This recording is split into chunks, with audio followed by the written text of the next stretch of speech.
I've retired, that's why I'm Emeritus. I was at the University of Oxford's Environmental Change Institute, and I've worked on energy one way or another for about 40 years. The challenge that you've got, in my mind, is to balance the benefits for society with the perspective of the individual. There are people, most people say, I want to do something about climate change, global warming. An awful lot of people also say, but I need, stroke want, stroke whatever, my car, I don't want to give it up.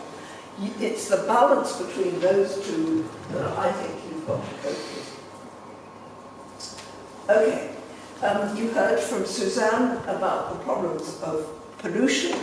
I just wanted to expand a little bit on that. It is the problem of petrol and diesel cars. This is nitrogen dioxide. Sorry, it's got a bit faint. The city, I'm mainly talking very locally about the city or maybe the UK. I'm not talking worldwide. The city wants to reduce the amount of pollution. So that's at 40 micrograms per cubic metre at the moment in at least 6 locations like Cuxlow. Annual average. They want to reduce it to below 30. This is illegal at the moment, what we're doing, and they have a very tough target by 2025. And it would be fantastic if they could achieve it, and we've got to try and help them. You've got to try and help them.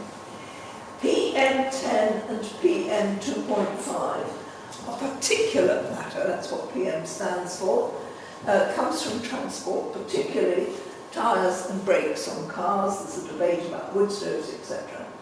Both of those are very bad for health. You breathe them in, they're tiny little particles. You breathe them into your lungs, and they're very bad. And there is no known safe level. They come from the tyres and brakes of any vehicle.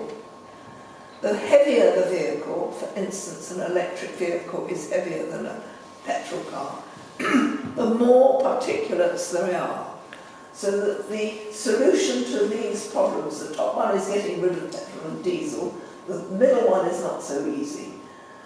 The climate change one is the carbon dioxide, which comes from the way we use fuel. It's what we put into our vehicles, buildings, etc.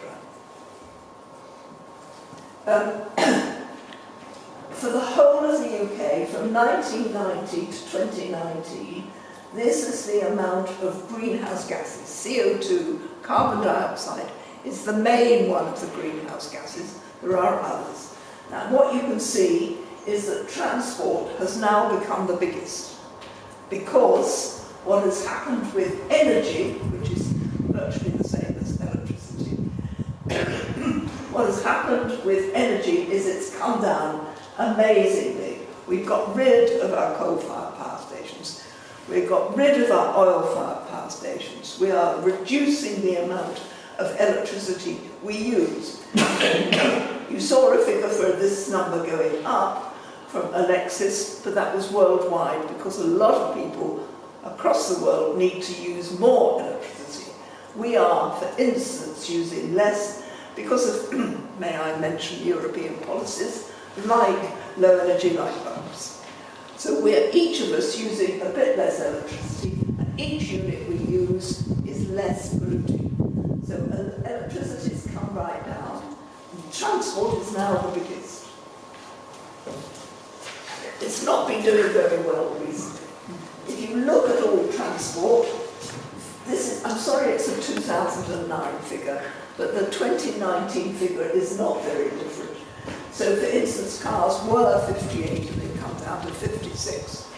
Vans were 12 and they've gone up to 15. So it is, in particular, motorised traffic. If you include cars, vans and heavy goods vehicles, and maybe buses as well, vast majority, it's what's on our roads. Of course, the transport emissions. Rail, we won't go into aviation because it's international, it's the real problem, but they're only tiny. Okay, I just want to mention electric vehicles. They are not the total solution. I won't go into the details now because I've mistimed this one, I've been given my 2 minutes. The CO2 emissions count as part of that energy at the power station. It is nothing's coming out of the exhaust, so it is zero emission vehicle at the point of use. It is not a zero emission vehicle for the whole climate change debate at the moment, when we've 100% renewables, it will be different. One of the things that I wanted to mention about electric vehicles in particular is that they're very expensive and they still cause congestion. It's still a vehicle on the road. So electric vehicles help, but they're not by any means the total solution. So what do you want most? This is your choice that you're making. Do you want cleaner air, safer streets, more active travel, which is cycling and walking, and less climate change?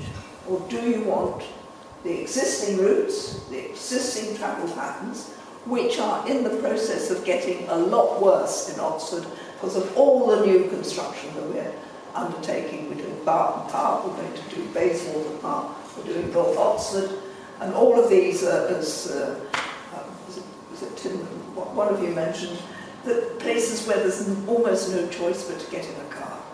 We're doing all the wrong developments at the moment, and lots of them. And that choice is used. And what you've got to try and do is balance between the common good, which is climate change, against the individual choices. I want to get into my car, but I also need healthier air for myself, my children, my pregnant daughter, whatever. So there's a whole lot of issues, and I haven't gone into the economics and business. I expect somebody else doing that this afternoon.